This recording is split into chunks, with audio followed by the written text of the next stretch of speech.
bagenda ku social media handles ba social media tuga Facebook, Twitter, TikTok ne ba searching about Uganda ebijja abazungu balaba abana videos bakola abakulembeze bintu ba postinga bichi kati algorithm ya Uganda erire bintu ebi bwe batabaletedde busegu ebaletera mbeera mbi eri mu Uganda mu byobufuzi kati M7 kiyerabidde kati fewe tujja wano nenkola video eno ne comrade nakola video nakola video zitambula abantu bazishiyalinga ne zitambula kati omuzungu bwakeberako wait a minute bano boogera ku ki nti bana Uganda ba activists boogera ku byobufuzi mu Uganda embeera eriyo na buli kimu ekiriyo kati eri aboogera mu nnimi engwira eri aboogera mu Swahili eri aboogera mu Luzungu eri aboogera mu Uganda eri abakola ekintabule nga kyentiro okukola kati wajjawo artificial intelligence je muyita AI artificial intelligence ekyuse biga byetwogera n'ennimi n'ebiza mu nnimi bazungu zibaagala obbula babiwulira bulungi nnyo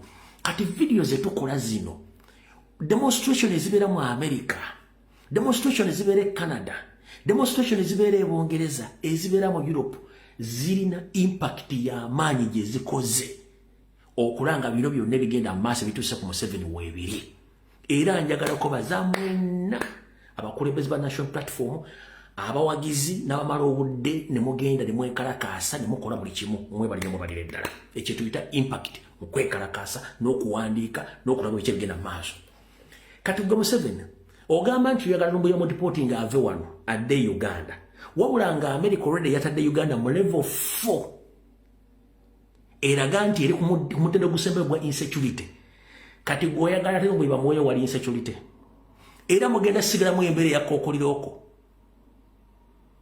mugenda sigala mu kokoliroko eva kokoliroko kubanga te ebintu byomukola byennyini tebuli presenting nga muli kintu kirala nnyo okitegera bulungi nnyo halumbuye sinze nzeka abantu bangi kati buli kyemusaba nga mukozesa ate obutemu ensi eraba ebigaba bayogedde ku ndwadde ezigwawo nga teziraze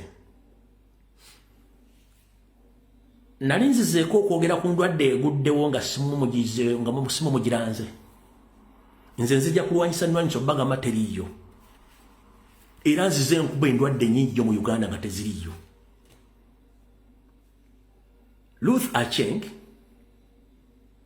n'oyo omukyalo munyalwanda omwoyo gundi Ruth Acheng n'oyo mwanyina watu mwebaze wa mwanyina oyo gundi Dana Atwine ne noli mesenserero bibadde nga bajere baga nti Uganda tufunye Ebola sime mwamwogera nti ye kati Ebola is eboling everywhere in Africa and Uganda so America baga nti mwine Ebola who to blame it's you mwachogera publicly nga mwagala sente ne mugamba Ebola mwali ne mugamba hepatitis B mwali ne mugamba eriyo omusujja eriyo simanyi ebirwadde bije mugenda muteekawo mwe mubiteekawo abazungu baga nti ebirwadde gibiri nti ye ekyo tukiteekaawo sife tubyogera nti mwine Ebola Dana atudde mwogera nti mwine Ebola mwamweyogerera ne tusirika nejje ningaba ne Ebola taliyo n'abasajja baagala sente baagala kikozesa kuteeka abantu mu mbeera ne musirika kati Ebola is eboling everywhere emu mwabyereeta tugenze mu human rights abuses ensi bambasada bonna nakugamba gwe bali kuno Museveni bannamu ne bagamba nti embassy eziri mu Uganda zonna ng'oggyeko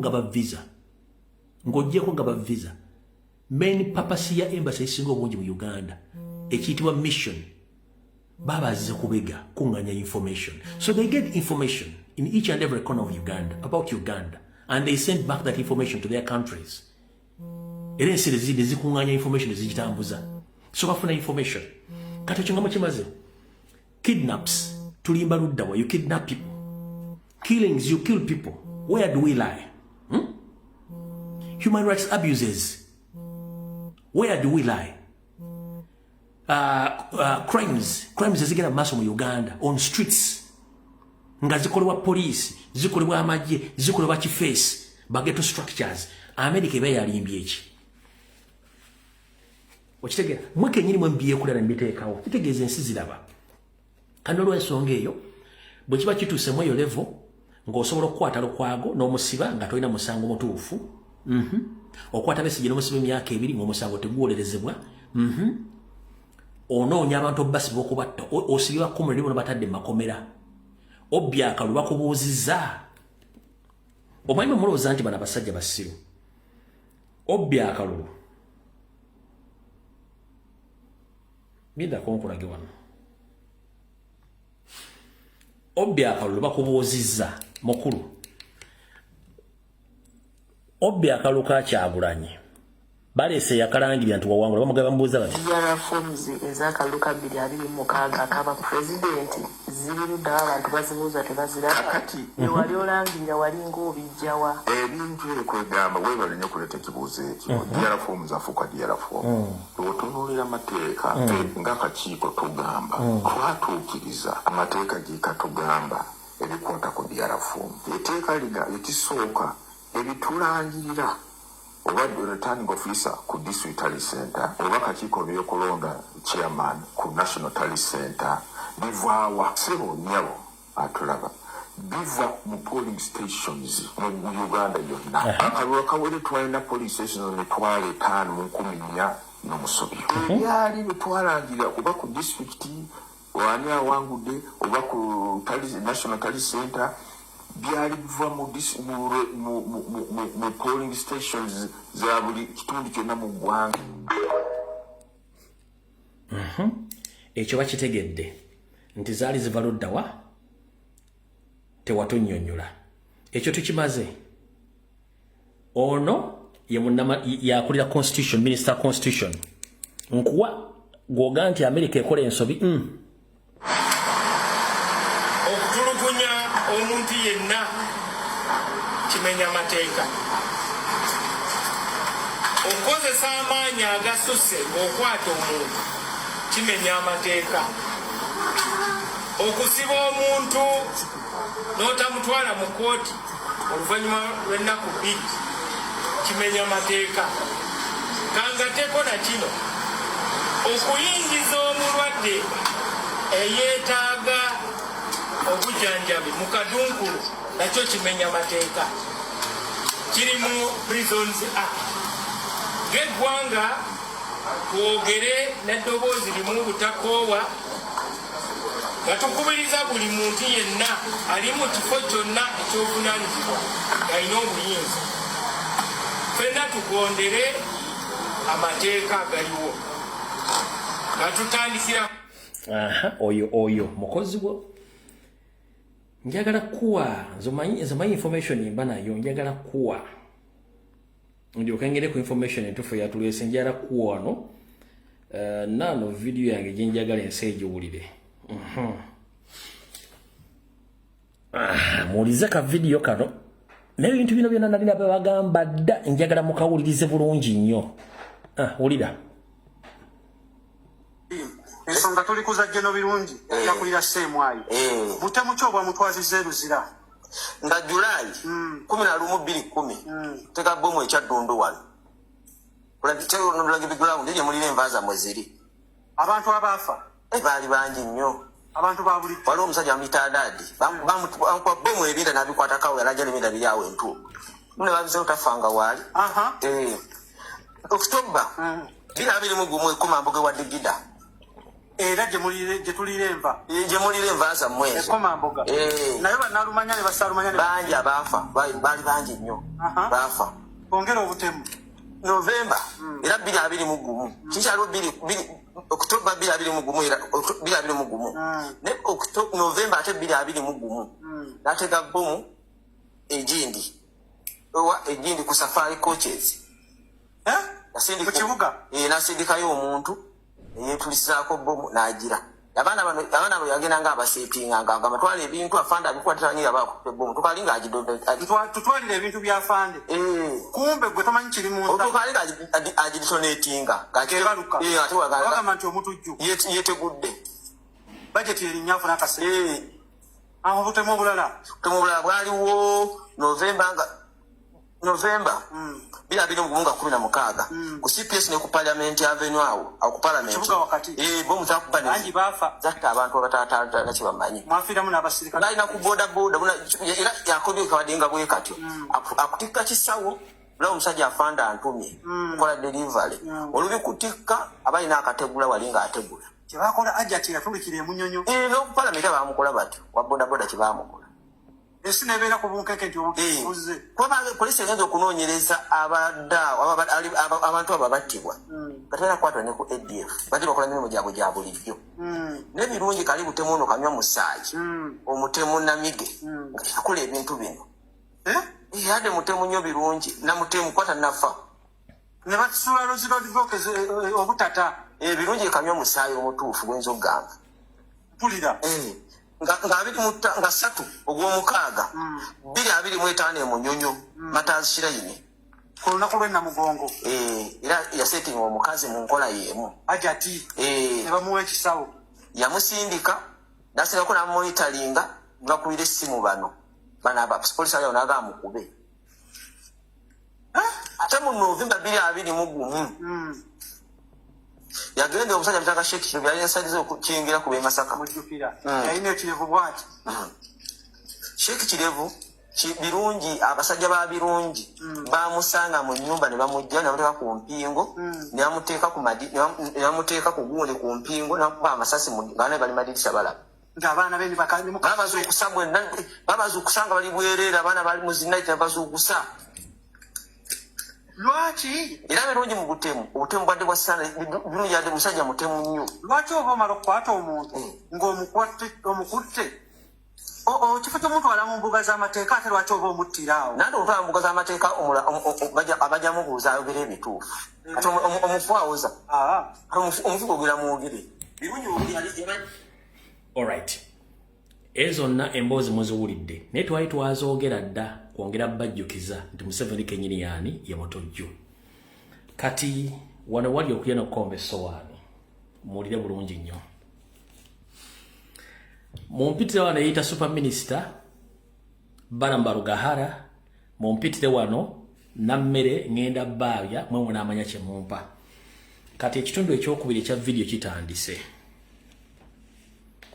ekitundu ekyokubiri kitandise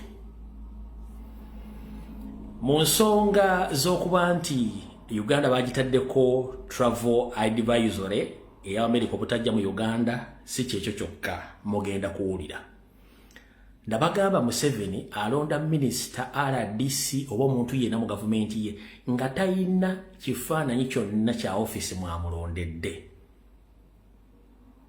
ye alonda bulonzi muntu we kubeera waawo Muhoozi project mumanyi nti yasirika Muhoozi project etambula ngenda kibasomesa mugenda kitegeera olwaleero naye nga sinatuuka ku ekyo muntagingira wano Muhoozi muntagingira wano Minister Haruna Kapenisi mumanyi Minister wa Foreign Affairs Haruna Kapenisi lirinnya eppya limuwadde kati erinnya nze bamuyita Haruna Kapenisi Minister of Foreign Affairs Haruna Kapenisi bw'okiza mu Luganda lyerinnya ly'ettuufu nkiddamu erinnya ly'ettuufu kali Haruna Kapenisi bw'oliza mu Luganda Honorable Haruna Kasolo kiweddeze muwadde erinnya lye Haruna Kapenisi mu Luzungu ekyaka animal nkijjeyo kati Haruna Kapenisi si bwe kiri nti ye kati bw'olaba America emaze okuteekawo level 4 advisory travel ey'Amerika Minister eyandibadde ayogera ku nsonga eziwebuli w'eggwanga ye Minister wa Foreign Affairs Haruna Kapenisi ali quiet tayogera asirise Haruna Kapenisi asirise tayogera ali quiet waki kubibo kwogera tabirina nizagenda okwogera k'ensonga tazirina kati Museveni yaddidde kirabu ya cow mentality bali ku Twitter batoka omugambo naye nga tebasobola kwogera ku bikyamu mukama we byakola ki Museveni byakola ebyokuteeka abantu mu makomera nga tebawozezza ebyokuwamba abantu ebyokutta abantu ebyokubba amataka tebabyogerako bali ku kimu Amerika yeeyita ki lwaki yayogedde bakunde mweke nnyini mwagamba ne muyisa protection of the sovereignty bill ne mugamba Uganda yeemalirira temwetaaga bagwiya temwetaaga bazungu temwetaaga bali imperialist kati lwaki ate by imperialist bataddewo level 4 of travel advisory ate mukumugenze ku Twitter mulimu kuba ndulu kuliko simanyi ono Adonia Ayebale, kuliko ba Makahanga Muhanga, kuliko ba Mwenda, kuliko n'abala bonna bali okwo bali mu kutokoto mugambo naye nga tebasobola kwogera ku biki byaleese buzibu. Kati Minister wa Foreign Affairs alina okwogera ku nsonga zino. Haruna Kapenisi tasobola kwogera asirizo, agenda kwogera nani? Tasobola. Tasobola. Kati wano wali okola n'okombeso wano. Babba ssente z'omwe w'omusolo ne bazimba zi safari lodges, ne bazimba zi hoteli, ne bakola zi backpackers, ne bagula emmotoka eza tour and travels, bannansi ne bajja mu business mu bali bafuna ssente ne bazezza ssente ezo. Owulira bulungi nnyo, ne bazezza. Kati business badde bawoomera. Ngera Odrek Rwabwogo omusezi the night dancer agule biwumba era nga ndi kushuwa deal kubaana bonna bafudde mu base kapicholwa abazadde bagenda baddiza abaana nga tebayina bibumba tebayina mawobi wowo tebayina nsigo nga basaze muno obwongo ekyo mu kirinde ompulya bulungi nnyo ekyo mu kirinde. Kati yali yatwala agoa ng'ebintu byonna bitundibwa akatale ka America biyitawuwe nga yabifunamu ne famire ye. Kati panic ezeetya ulira oluvannyuma lw'obafutiza obbajja e Congo ne South Sudan kitokota si kisaanikire era mwalabyeko amawulire agagamba nti amagye ga South Sudan galwaganya n'aga UPDF omwezi ndowooza ogwonna gye ne bwa breaking news ne bagamba nti batta abasirikale ba Uganda 225 naye tebabalangako wonna lwali lutalo olwo. Oba gundi njirina njagala nkuwa information nga nkuwa obujulizi simanyi batugundi yo nagisavings. Let me see here. Njagala nkuwa information nyinza okuba nagijjeemu mukama ntaasa nyinza okuba nagidelete nze manya mukudeletinga sina yankwatira nsawo nyinza okuba nagide kangereke no mwaka yivunda be wansi nyinza okuba nagidelete nze ndesa osuda nagidelete nze nabadde ngifunye bulungi nnyo olutalo lwaliyo njagiba postingira olutalo lwaliyo no problem naye nagidelete nze. Kati eno video eya DW Africa kanjizanye bulungi ndio kemba information ku kiche kitokota lwaki kitokota eno DW Africa nga museka ki ntaba information siseka mu museka mwonkongola DW Africa ngekwa information.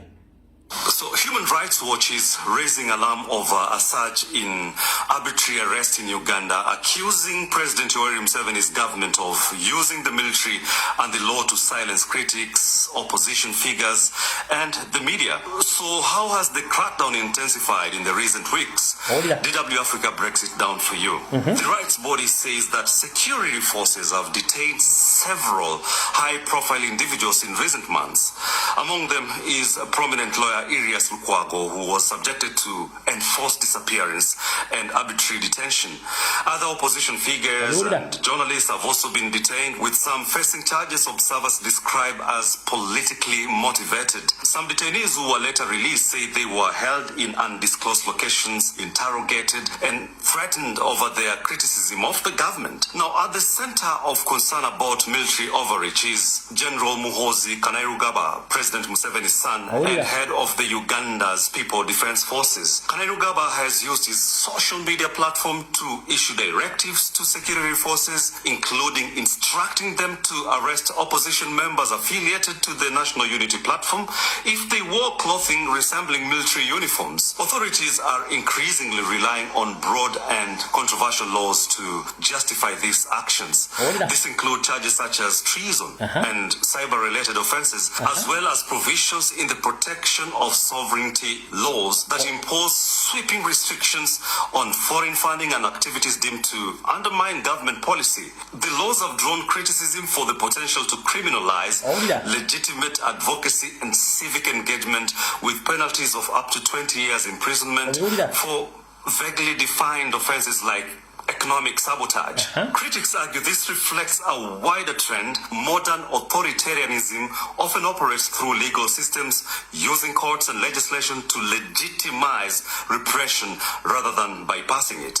Human Rights Watch warns that these actions raise serious concerns about Uganda's compliance with its constitution and international obligations, including protections against arbitrary detention and enforced disappearances. Concerns are growing that the space for opposition, free media, and civil society in Uganda is rapidly shrinking.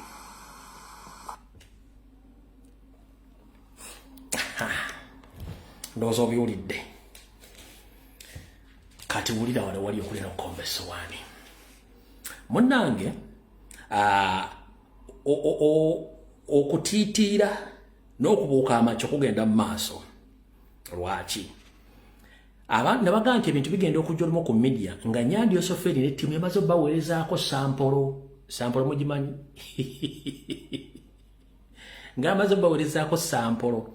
Kati America yagenze okuta ebintu bino nze nali nabifuna ddala za 4 days back. Nali nfunye ddala 4 days back ati travel advisory gyeri lwakuba saagala gipostinga n'emala nejja. Kati kiki ekiri mu refugee camp? Bapanikinga lwaki? Business zaabwe ekisooka sente temuli mu saturation, tebalina sente. They don't have money and they are blocked. Tebalina sente, they are blocked. Kati babateekako travel advisory kitegeeza tourism sector eri wansi. Bagezezaako nnyo okwagala okumarketinga tourism eganye. Kati baliko panikirwaki nti munywanyi waabwe era nfanfeewo bwe newankubadde olumwatero beefuulira go bayita Pirato ono abadde akolagana ttiimu ya Arsenal ng'era babawa ssente ogenda okupromotinga Visit Rwanda era bakikoledde ndowooza season ebaddeemu yokka okutuuka Arsenal bye bagambye nti tugenda kuddamu kuzza bujjandagaano yammwe ya Visit Rwanda. Kati Rwanda negezaako nnyo gendako mu nsi endala efuneyo. Negamba ensi eraba nnyo omupiira gwa Premier League katunoonye. Rwanda nenoonya wattu yagudde ku Aston Villa. Ne mugamba ffe tugenda kukolaga naawe tukuteereko nti Visit Rwanda. Era Aston Villa yakutte ki? Aston Villa yakutte contract y'okupromotinga Visit Rwanda.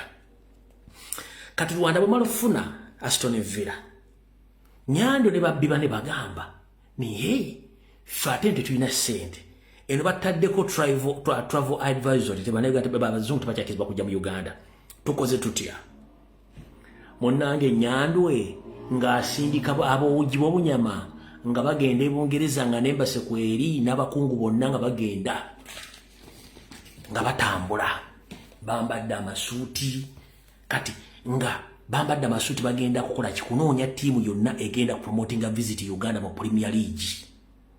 Kuliko bambasada, kuliko abanene mu gavumenti, abana abali mu Bungereza, abantu abali mu Bungereza mu batambula abaali benkwe.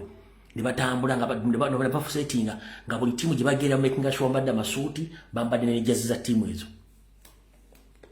Batambudde okuva ku ttiimu esooka mpaka ku ttiimu esembayo ku zino eza Premier League ezaakajja. Ng'omanyi ttiimu ezibagamba. Wulira bulungi nnyo wano. Rwanda okumala okusitibwalinga Aston Villa, Museveni n'asindika ttiimu ye okulira abanene mu Bungereza awo. N'abantu be bavudde e Kampala nga bagenda ku buli luggi lwa ttiimu yonna. Mwe baani?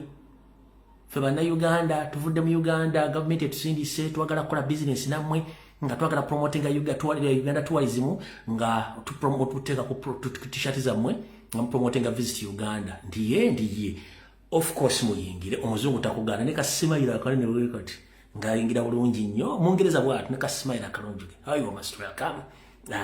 You are from Uganda? Yes. And what's the problem? We just came here with small business, discussing about promoting our tourism sector in Uganda. So we wish to do business with you. Can you please tell us terms and conditions, because we are officially sent by the government to do this business. It's your here. Okay, we are glad to meet you, and we are very interested in doing business with, but unfortunately, according to the history and what we see all over your country where you come from, and whatever is taking place on social media, we are very sorry we can't work with you due to the human rights abuses in Uganda and across East Africa. Because if we check here in the records, we visibly see that there is insecurity, there is killings in Uganda. So we very sorry can't do business with human rights abusers in Uganda. We're very sorry.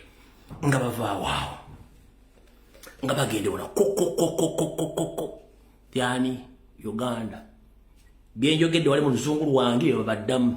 Koko mubani Uganda. Byebagambye wali baddamu. Koko. Buli timu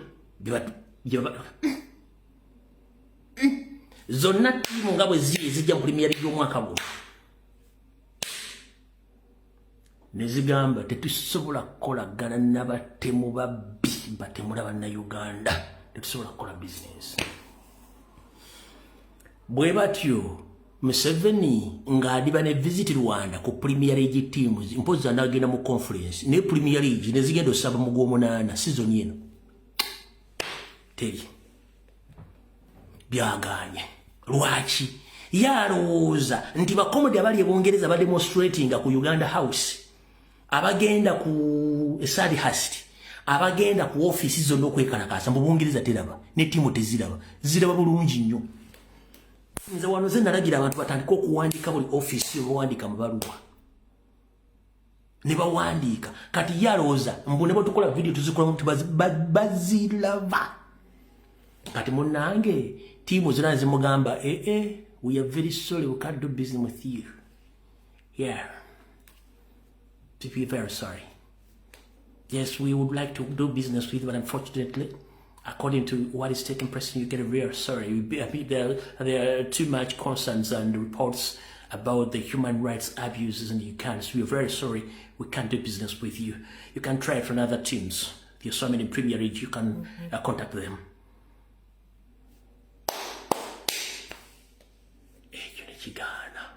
Bali be masaga ngo bwosibe ku gali kawunyiriza je kava neje kagenda kati kamanyi wa watufu akaiza kulaga kati yi Museveni government bali nga bwosibe ku gali nga bakajja ku kyale kimu kadda ku kyale kata kulaga kawunyiriza je kava ne kawunyiriza je kati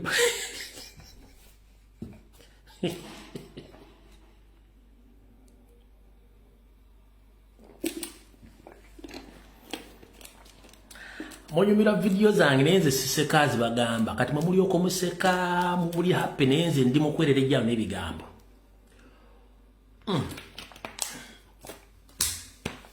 Nga bavayo nga basima ogw'ebbumba eyo diro ngefa visit Uganda baba tebali ngo America bakuba travel divorce kati bazunga baga okay no problem feri kati watu achimaze dane tuwali kibagenda kukola nga bafana kyo. Eyo project ngefa kati ne bafairinga okufuna visit ninga yabadde bulungi nnyo egenda kubanga bagitadde mu sente tabeewane era bemba mu kyegendereza bebateeka sente mu kuleeta bali aba Arsenal TV abajja abasajja abayo basatu kekali akatiba mu baade bayise ne bigaana. Bwe batyo ne basemba nakyo lwakola ki lwakumenya ku luyinyira ddembe ly'abantu aboogere baagala okutta bakwata abantu babaseka emisango babanyigiza balowooza ensi tekola ki ensi etegeera kati bali mu baffa bawulira buvuka information kijijja nfuuki ngaatuli nja okubateera mbweno nja kubakuba mmwe mwannemesa obulamu nange nja information bajja jjuulira mpaka kuwulira bubi ate mujja jjuulira. Kati katugende ku Barambaru Gahare n'akabinja kakaba fere eyo tuvuddeyo katugende ku bbala munakabinja kakaba fere eyita super minister mubadde mwina kimutamanyi kati kankibagambe kyekiruwa kati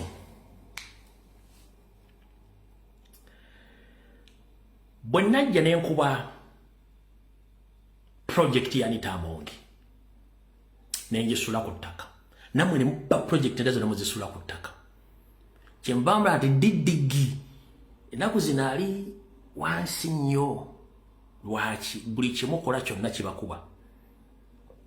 Kati ladies and gentlemen, Museveni yazimba mutabani we n'amuzimbira mu magye mu SFC n'amujjuzaamu naye ng'eriyo bakipinga gye bali aba mu luswayiri baita bakipinga miizi gye bali tebamwagala bamu mu UPDF n'agenda ng'ajjamu ebikonge ebinene n'agenza abitta ne musigalamu n'atandika okudiployinga mu Banyarwanda banne eri abakkiriza muhoozi eri abatamukkiririzaamu ndiye n'azimba kagurupu ke akaba MP abawewana wa PLU polegirigi ndiye n'aleeta baminisita n'abazimba bamu nga ba PLU kati n'amanya nti emitendera gyonna agizimbye gyonna abandi wakanyiza omwana bonna basinga obungi abaggyemu mu sekita ze mbamenyedde zisoose ezo waggulu wano teekawo nnyo essira mu magye amuzimbiddemu mu parliamenti amuzimbiddemu mu baminisita amuzimbiddemu kati ng'ekibadde kisembayo mbwe kibadde kirina okutawaanya omwana we kyabadde ayagala okuggyawo ng'amaze okuzimba eri yonna nga kyasinga okutya bakiyita local government. Lwaki local government? Mu ministry zonna ministry eri crucial nnyo gye bayita local government kubanga ye controllinga ebintu byonna ebitambulirwako okuva ku LC1 ne bisavinga ebifo bya gavumenti byonna kati local government eyo Museveni gy'abadde alina okuba nga agiyingiremu yonna agiyingizeemu muhoozi project oba PLU yonna okuva ku parish chief mpaka ku district azimbira muhoozi kati nga kino ayagala kwata ejjinja limu akube ebinyonyi nga 10 omulundi gumu yamanya nti tagenda teekamu baminisita bali abala alina oteekamu baminisita okulina mmere okulina ebbalamu kuba bo tebaswala babakola emirimu gyabwe naye nga yerabire nti information ngenda gifuna kati kanjifune nze mbaswaze bannyawo ne basebo kyonna kyemulaba bbalamu kyakola tekiri ku bulungi bwa ggwanga kiri ku bulungi bwa PLU kuzimba muhoozi naye nga mbagamba nti wandikola ekintu okulumya omuntu n'owozika ng'oyambe muyambe ekkiriza ffe ffe tufunamu lwaki mbuuza mwabagala ekyukakyuka mufunamu butya ate mufiirwamu luddawa biri ebintu bibiri tufunamu naye ate tufiirwamu kati kansooka enkunyonyero tufundiramu ate enkunyonyero tugenda ofiirwamu otegeere bulungi nnyo kati sooka owulirize Baramba Rugahare ne Nammere bakimanyi bulungi nnyo nti local government structures weziri minister yabeera on top minister bw'abuuka structures zonna najja ku ground kitegeeza minister yedegradinze. Do you copy that? Minister bw'ava waggulu nga minister local government najja ku ground aba yedegradinze nga kitegeeza ablokinze leadership structures za local government zonna najja atandikire ku ground ebeera yedegradinze kitegeeza as an emission kubanga minister local government alina okuyita mu structures zonna nga ajja akola survey mpaka ku ground ng'afuna reports eyo yavudde mufiwaku mpaka ku ground. Kati wuliriza wano Balamu ne Nammere Government gye bakoleramu yaani ndi ya Museveni. Emaze mbuyinza emyaka emeka ndi emyaka 4. Bwe emaze emyaka 4 bye bali mu kukola essaawa zino bibaddewo emyaka emeka nti 4. Eyo structure ebeera yaani. Tebera ya government kitegeeza nti bala mune namere bali mu ku exposinga system bwe badde envundu for 40 years ate nga tegenda kuvaawo. Oba kitegeera system namere gye bagezaako mbubagirwanyisa eterere. They are exposing the system which has been there for 40 years under Museveni's regime.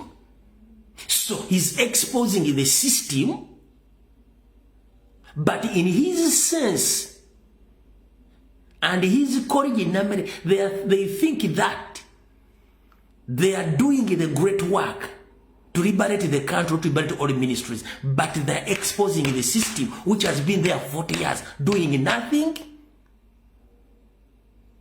Kati yalowooza mbu bakola, kumbe bali mu exposing a system emaze emyaka 4 ngeri bwetyo.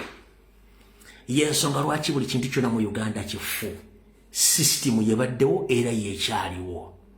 Lwaki bakola ekintu kino eyo nkunnyonnyoddeko nti wandikola ekintu okuli nolowooza nga oyamba ekkiriza kati yakoze ekintu ekyo nenammere balowooza mbu bayamba Museveni, but they are exposing Museveni's system which has been in power for 40 years, rotten from grassroots to the top. Naye bw'akola mwera nasanze eddwaliro teri malagala, nasanze abasawo bebase, narasanze muddo sinkole, nasanze biki ebyo nabuzannyo babuzannya butya. One mweyo process eyokuba nti bagamba bakola nnyo bali mu ku-exposinga system enfu ng'ate bakuba government direct.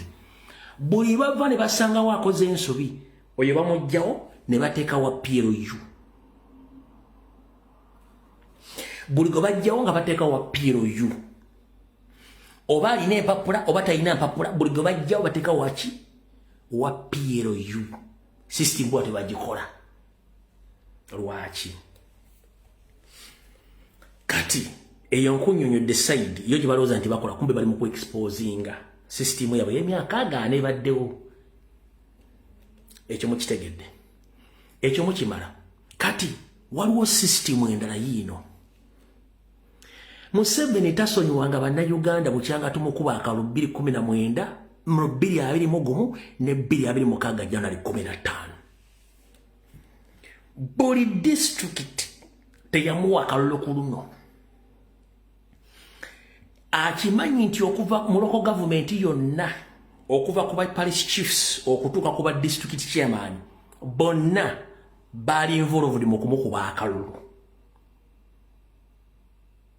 Ne bala disa mbalimu, ba RCC balimu, aba engineer, bonna bali bulungi nyo structures zonna zaali mu kumukuba akalulu. Kati kyagenda okukola, ayagala kunoonya baani abali involved mu district gye bamukuba yonna across the country, abaalagaya ne tumukuba akalulu. Bonna agenda beera ng'akozesa balamu ateekewa PLU. Agenda kunoonya basite engineers, basite planners bonna ab'omu east, ab'omu north, ab'omu Buganda n'ab'omu west, bonna abalagajjalira nuupu okuzimba ebitebe mu bitundu ebyo ne bayisa pulaani nuupu n'ezimba n'emaliriza nga NRM ne Museveni tebategedde. Yonna system agenda jerezi nga namwe ayinza obbasiba. Nebo basajja bo tebamanyi nti bano kyekyabaleese. Bonna basite planners, basite engineers, bonna bagenda beerezi nga bajjemu badeployingimu aba PLU. Kubanga tabasonyiwanga. Lwaki? Mbu yatuuka n'agamba NRM maze emyaka 4 mbufuzi tezimbanga toilet eriko NRM. Nuupu ejjeetya myaka 5 n'ezimba ebitebe birina mugundi miliyoni 4 nga tewali amuwadde intelligence nti baaguze ettaka ne bakyusa ekyapa ne baapuruvinga pulaani Nupu nezimba negulawo ekitebe nga puso pupu byonna tekuli awadde information. RDC tawadde information. Kyamalo sifayo tawadde information. Buli omu teri awadde information wabula Nupu nekola ekintu clandestinely. District land bodies zonna ne authorizing a transfer of land titles from the seller to the buyer nga buy national unity platform. Bengalo zaka nagamba haya nayomba kati kwe kusindika bala mutali yembwa akola they are just building PLU under local government muba uploading buli muntu yenna eyali mu kintu kino kuno kwe bali kati bali mu kunyiga mu bala badde akola nnyo na mmere system kati kanji benji yuwe mwera akola nnyo talina byakola bali mu politics, pure politics. Kati ngojeke yo jemba somedde ya Nupu katugenze ku phase 3. Phase 3 erwa. Phase 3 Speaker Anita Amongi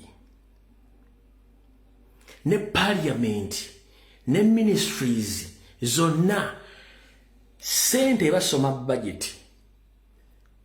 Sente bazisindika mo ne bazitematema okubera mu ministries. Sente ezo committee za parliament zezitematema sente ezo mu quota system. Mu nkola ya government esasula lekolerako emirimu sente zitememwamu emirundi 4. Buli luvannyuma lwa myezi 3 waliwo sente zisindikibwa ku akaunti za ministries. N'oluvannyuma lwa myezi 3 waliwo sente zisindikibwa mu bitongole bya government.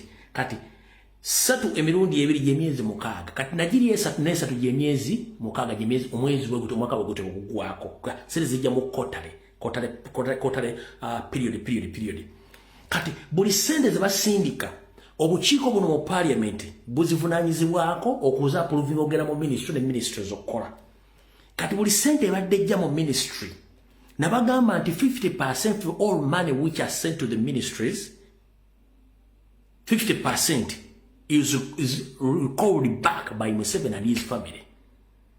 Baba sindise kakade Minister of Health emitwala 5 jidde wa Museveni ne family. Then emitwala 5 jikola muki ne jikola mu ministry. Kade ministry mulimu abali ministry. Yensongo lwaki bintu mu Uganda bikola ki tebikola. Kati Anita Amongi ne banne abadde mu system ne ba MP abamu beba badde badiringa mu kugaba contract zi company ezaabwe nga ze zikola mu Uganda yonna buli project ya government.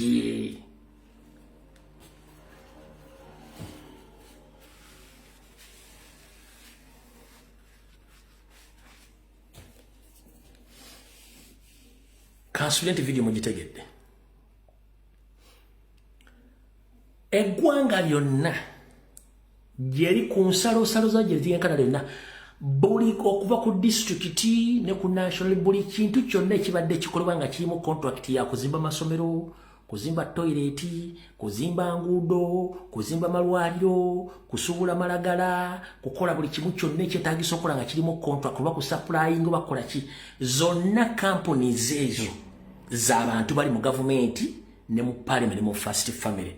Kati Anita almost abadde ayinako 60% of those companies across the country nga ze ne bakyaliire. Okuli ba MP, okuli ba minister, okuli ba relatives, okuli n'emikwano n'abantu sekinomu nga ayina 60%. Ku project zonna ku company zonna ezikola project mu ggwanga lyonna nga Anita Amongi ayinako 60% of those companies ne bakyalibe bonna.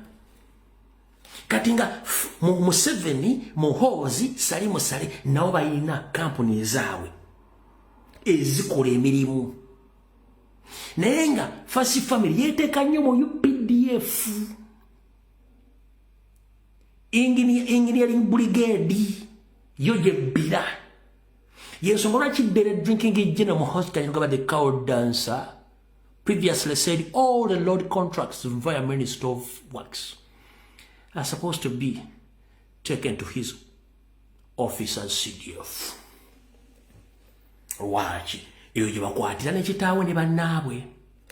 Kati zino z'owulira zidoti service, Starling, Ziroko, zona z'owulira ezo foreign companies. Those are not foreign companies. No, those are local companies. But Museveni and his family are just using those companies as foreign companies, but in the other way around, those are international franchise. Nga mulonga nti kati mu Uganda mulimu KFC. Nenga KFC bana Uganda bagula bakuzirinya KFC. KFC basaplying enkoko n'ebirungo oba sika musisi kutunda n'ebifo byabwe. Si bya KFC. Efane bakosa bya KFC, ebirungo bya KFC n'enkoko ze Uganda buli kimu kyonna. Kati local international company mu Uganda mweri kati ya First Family. Starling eri ku international ne Uganda balina franchise ya Starling nenga ya basalimu sale. Zidot service, it's an international company. Nenga mu Uganda yajjanga franchise salimu sale zaabwe zonna. Kyobola ati companies zirabisa nnyo mu budget ya Uganda nga bazitadde mu budget nga bazisabira mu sente ne baziwa ne sente mu supplementary budget okola emirimu egyo lwaki kubanga zaabo bannansi mukitegedde. Ngamba nti otegedde.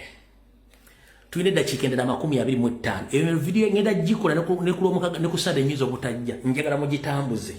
Njagala kubambula abalyoke bategeere. Njagala kubambula abalyoke bategeere. Kati sente ezo zonna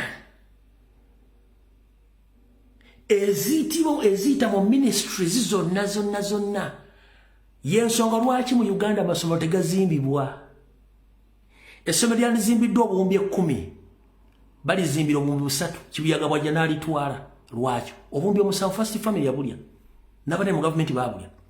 Oluguudo olwandibadde olw'obuwumbi 10 bawutekako obuwumbi 3 ate bwe zituuka okusala kampuni bagiwa obuwumbi 10. Era kampuni erina kusigako bata kukola nsekuba otunyanga oluguudo luvaawo. Ezo enguudo eziganye kati nga luli simanyi Mpijayo Express luno olw'Nakawuka simanyi ku Bikondo simanyi waki. Ezo na sente zaafuluma dda. Naye zino kampuni z'abaana abasajja ze zina sente zino baazikozesa dda. Kati kampuni zibagamba sente zino tumalize emite ziriwo. Kubanga baba tebaze bagula amataka bazimbe ennyumba ez'ebbeeyi bagule motoka ez'ebbeeyi ku sente zammwe. Kati waliwo omala okutegera kyenkunnyonnyodde bakola batya. Museveni bw'amala okumanya ne Salimu Sale ne Didigi n'abalala nti Anita Among amaze okupenetratinga ne kampuni ze zonna nga ziri ku every district zikola business nga zifuna tenda ezo kwe kumujja ku buyinza we ne basindika Balamu to uproot all Anita Among's company from grassroots. Zonna ziveemu nga bainstolinga mu eza PLU eza First Family. Bano kyekibaleeta mbu bakola nnyo ba super minister. Ndoza kati mukitegedde. Kati n'ekira kye mutannategeera mukazanyaako.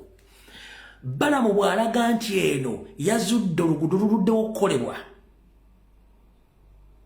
Nga ababadde bavuga ffe tetulina sente ziruddewo. Kati Balamu ng'ategeeza Parliament nti bano beetaaga sente oluguudo lukolebwe.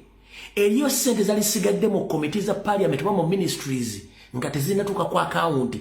Kati bwe ziba zidireyinze Balamu ng'agamba Parliament eyise supplementary budget ku luguudo olwo ku ssomero eryo ku ministry eno. Zino supplementary budget ze zigenda okukavalinga sente ziri zonna ze babba olw'okuba mbu azaalaze nti essomero teryatuuka ku lukubo tebaalikola.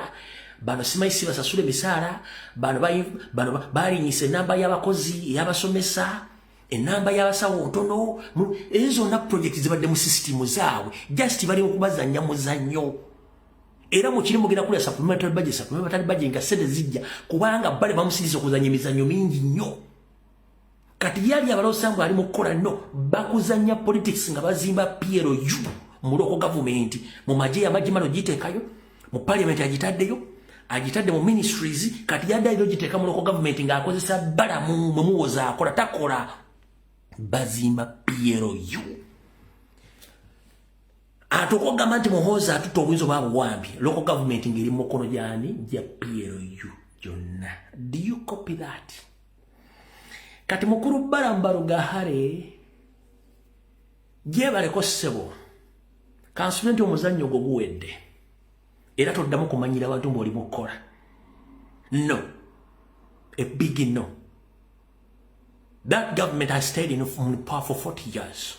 Whatever you found in those ministries or in those offices across the country, it is a system which was created by Museveni himself and his agents. So don't fool around that you are working.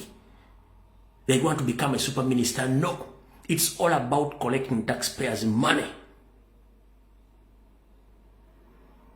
And that taxpayer is going to be, that taxpayer is going to be used by Museveni's family, implementing Muhoozi project and the Minister of Local Government. So don't fool people that you found an hospital whereby that the doctors are very little. You found a school whereby the teachers are less, or students are less, but according to the numbers which are in the Ministry of Education, the numbers are high. Don't fool people. Let me expose you. Bine mutagala kuwulira. Tebaddamu kulimba yenna mpuliriza bali mu kuzannya muzannyo gwa PLU. Tebalina kira kye bagenda kukolayo.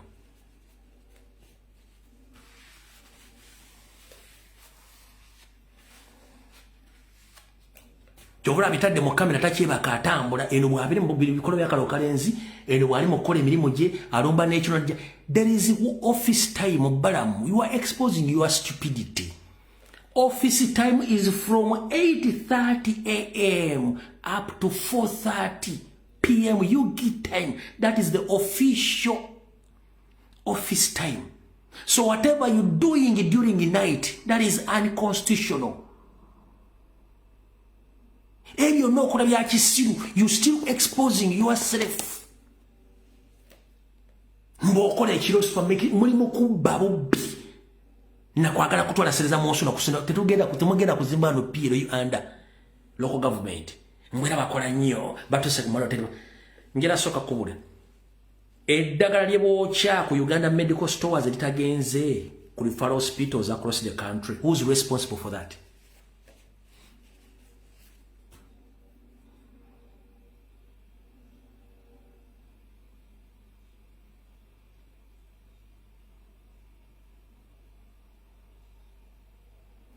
Who is responsible for that? Balamu. Who is responsible for unpaid UPDF serving officers, both who are still at home and those who went for foreign mission? Who is responsible for that? The same system.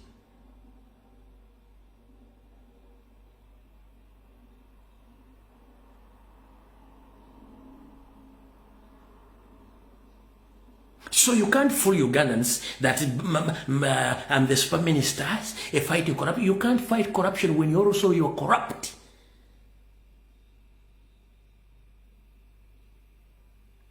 That's why for us we fight harder to remove that system from power. We set things in the right direction than playing politics.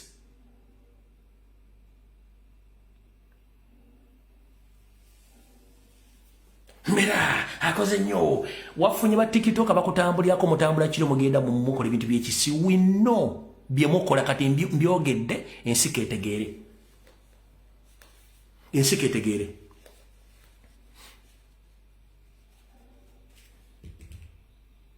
Mbyogedde ensika etegeere obuyayi bwammwe. Eno video ngenda gireka etambule ennaku nnya. Ebake muntu mujuwulire bo munagano tegera bana Uganda naje muri mujja tegera bana Uganda muri kekizibu ngenda gireke etambule na kwezi nya ngasongedde ko video ebake muntu mbo mugitegere mission y'abana abasajja bazimba PLU mu government kubanga ye structure yokeba desigadde yo Museveni ginfiltrating ateke system ya mutabani wa wansi.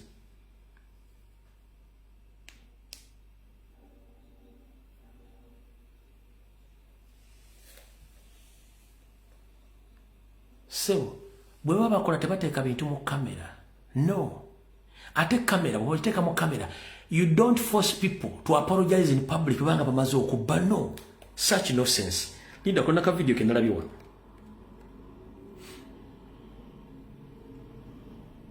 Linda kuna ka video kendabadde ntadde wano simanyi obaka kano bakeekano.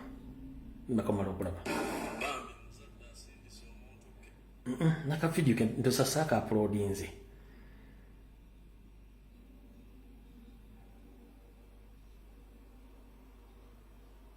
Saka uploadinze. Mwana byeko mbobala muyagenze ko ku somero limu nga abaana bangi nnyo okusinga ko bali mu bitabo n'ateeka omusajja mu kamera mbwasa President Museveni abasonyiwe bibadde bakola si bituufu era tebagenda biddamu kubanga abakizudde bali bakola nsobi era balwanirira bwenkanya na kujjanguzi mu ggwanga. No, ebyo byonna bibeera ku kamera nga babiseetinze kusiriwaza bantu. Tetukyasiriwazibwa. Kati awo tuvuddewo. Katugende ku nsonga endala. Obudde tulina butono. Simanyi keekano.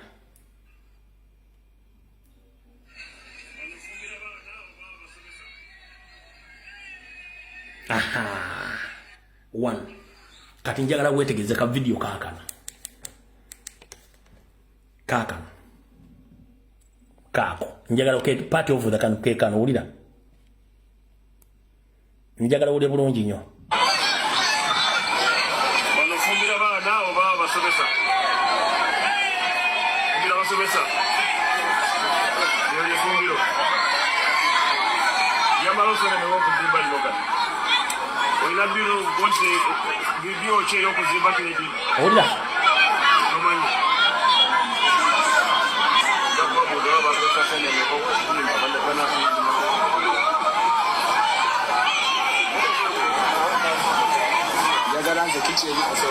Olira. Olira. Kiche ni hilo. Ango ali abate. Kiche ni ine somero. Ango. Sambre nyama bone bone. Ati pesi fuya. Kiche ni hilo. Sambre nyama bone bone nyama. Bisa.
Ikigo kye y'isomero kulambula iyo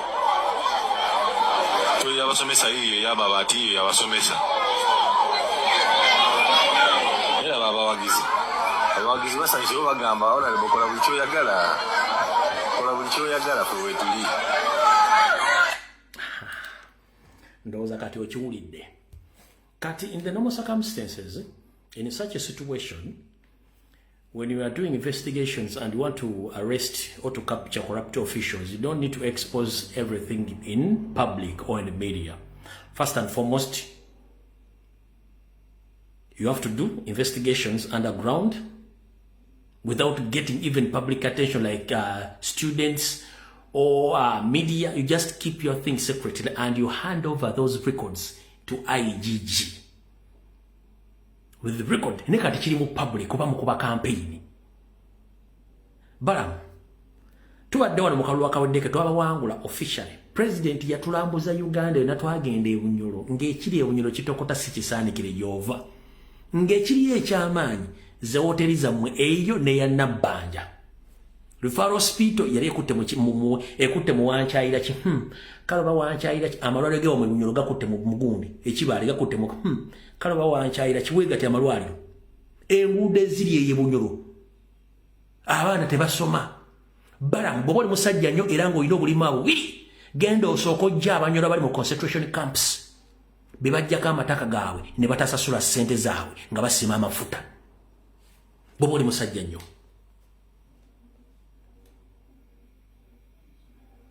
Bunyoro n'abaana basomera miti gwe kennyini gwalina hoteri esinga mu Bunyoro teri hoteri ndala hoteri yoyina esinga Referral hospital ye Bunyoro. Why don't you start from where you're coming from? Why do you go to other district? You must be an example. You must be exemplary. First go to Bunyoro or Chibale where you come from and expose the system from there, then go to other areas. Don't fool people. Go to Chibale to Bunyoro where you come from. The only two attractive structures, it's you and Nabanja, the two hotels you own there. If you come to Lords, kaput. Hospitals, education system and structures are now full. Nengu don fu. Choko gendo zunge no. Super Minister. Muzimbe chintu chiraba nengu don fu. Minister was so much. Yes, mani wasoma. Wasoma kubala bitabu sibo chiri. Tuwasoma accountants. Yeah. A ministry jolim bameka bagibaddemu. Gendo so caused abantu mu concentration camps bajja ku mataka gaabwe ne batasasula abali mu 10 n'enkumi. Bobo okola nnyo.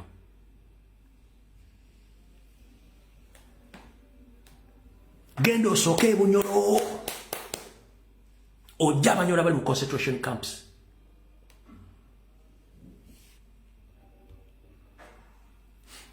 Mudachika zine 10 kampisewo na kamo ezisigaddeyo.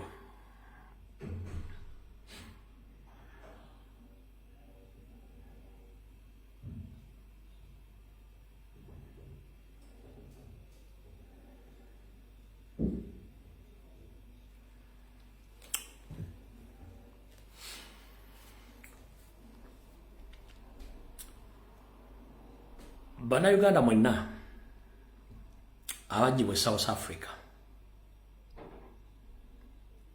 nali nyanyo kuddamu boogerako naye nfuna information nyingi ate nga mbalumirwako naye abasajja bano balogo nnyo balogo omuntu abadde anyiize bamulozesa nti alina emirembe ate kye bakola ekintu nga baloza kigenda exposinga information abaana gye bayisa yali ntuufu bonna basinga obungi abadde Uganda baali bambega batono nnyo abaali abantu ba bulijjo basooka kujja bantu baabwe. Henry Tumukunde yali chief coordinator bw'abambega mu Uganda ng'oggyeko Sejjusa. Henry Tumukunde abadde tava South Africa ng'ali mu coordinating okumanya baani bambega ki abali baani abasobola okulwanyisa Museveni nga bakozesa emmundu. Henry Tumukunde abadde nnyo South Africa awo ng'atuulawo nnyo ng'ali mu coordinate waka ya Mukama Museveni okumanya baani abasobola okulwana. So it's not a coincidence nti yagala bagenda batwala baba deploying emmagye. Muganda wange missionary wokanji babuli ngo budde bukyali. Bwoba wakkiriza okuteeka mu magye gonna ge bagenda okuteeka mutogenda kuwangala myaka ebiri. Missionary wo batwala Somalia bagenda banyigirawo. Batwala South Sudan bagenda banyigirayo. Oba batwala Congo bagenda battirayo. Ye missionary wo. Yeah, that's their final destination. Nchiddamu mwenna bagenze okutendekebwa ne mukizo okubateeka mu magye. Final destination yammwe ya coffin.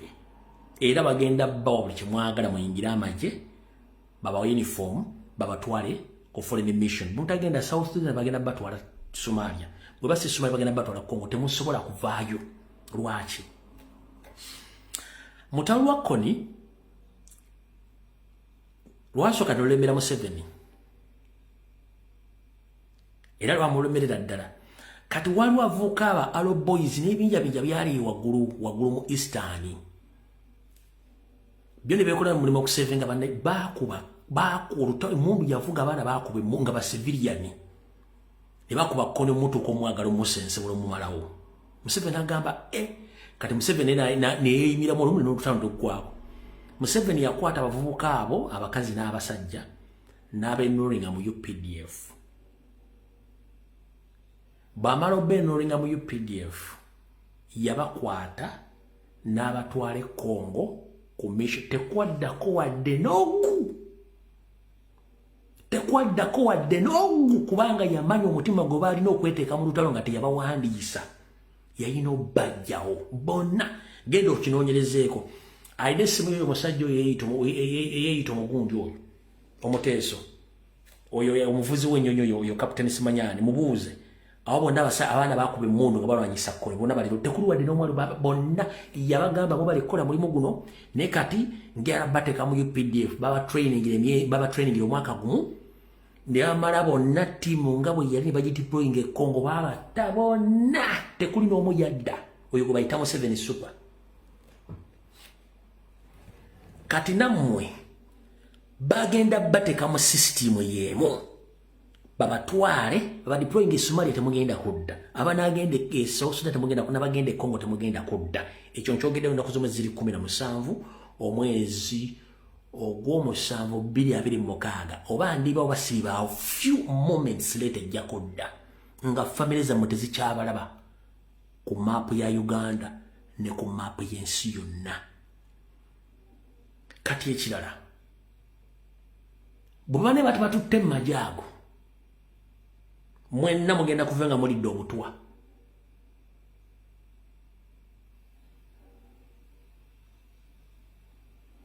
Okumanya Museveni musajja mmenyi w'amateeka. Mu myaka gy'ekinene yatta abazadde b'abaana mu Buganda n'aleka abaana nga bali ttayo n'abayingiza amagye era bwe yawangula olutalo bonna abaana abo battibwa. Mu mateeka agafuga ensi yonna omwana omuto gwe tuyita teenager takkirizibwa kubeera mu captivity oba mu forced detention. It is impossible.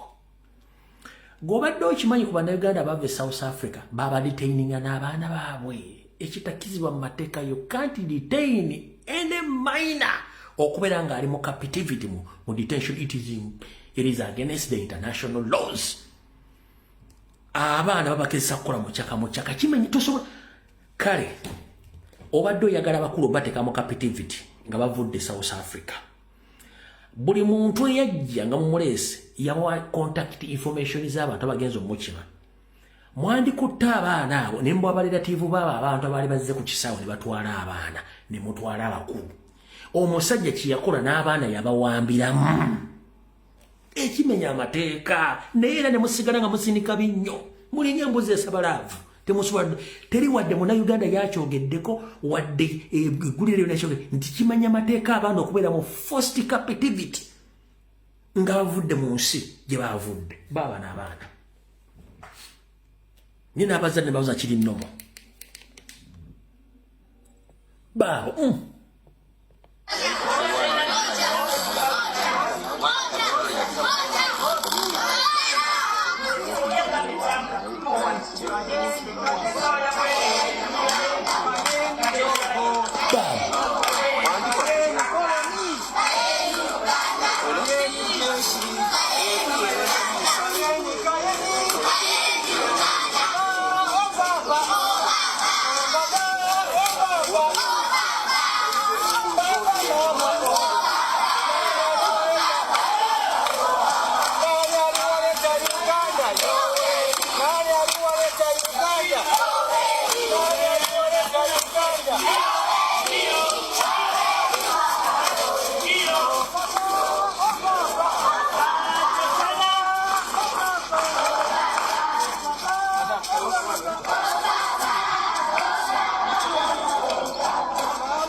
ekyo mu mateeka agafuga Uganda n'agafuga ensi yonna tekikkirizibwa.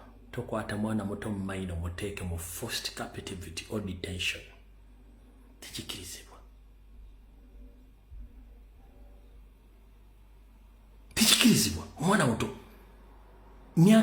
kuva ku myaka ena ku myaka 8 okutta abaana batadde mu forced detention obakeza ku military drill. Does the world watch this? Does the world knows this? That all Ugandans who were repatriated from South Africa, they are forcefully kidnapped from the Entebbe airport with their young ones, who right now are kept and detained at the political training center in Chankwanz with their kids. Now they are passing through the military drills in Chankwanz, which is against all the odds of law, both local and international. Timusubula kuteeka abaana bato mu bintu bya kisiru okutta omwana omutadde mu forced detention ne bazadde be.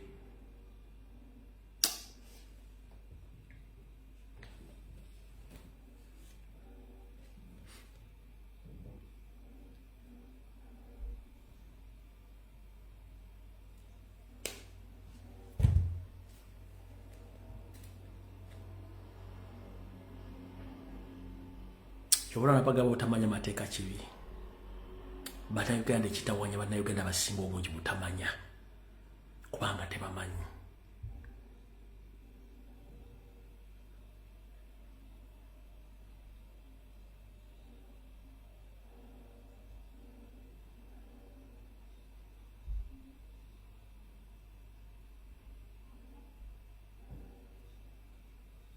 Obutamanya kibi.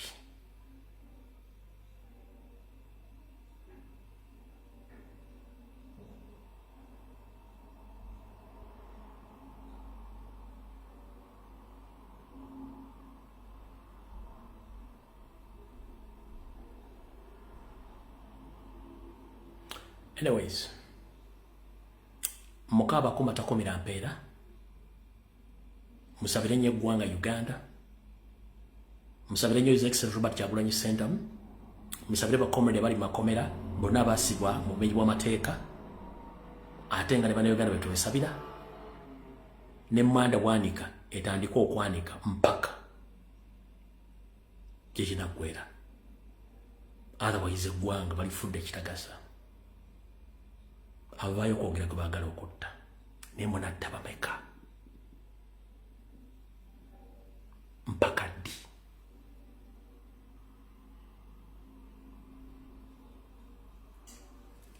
Video gifundikidde Mukama akomere.